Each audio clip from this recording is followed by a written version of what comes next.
So, okay guys, I'm going to taste the taste of Penang. This is durian coffee, pasalubong sa akin ng ate ko.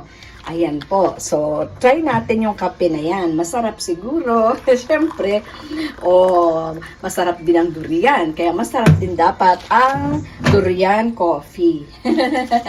Ayan po. Try natin siya. Wow! Okay, ubusin ko isang sachet para matikman natin talaga siya. Ayan na po ang ating durian coffee from Penang, the oldest town of Malaysia. Ayan, parang historical trip din pala yun.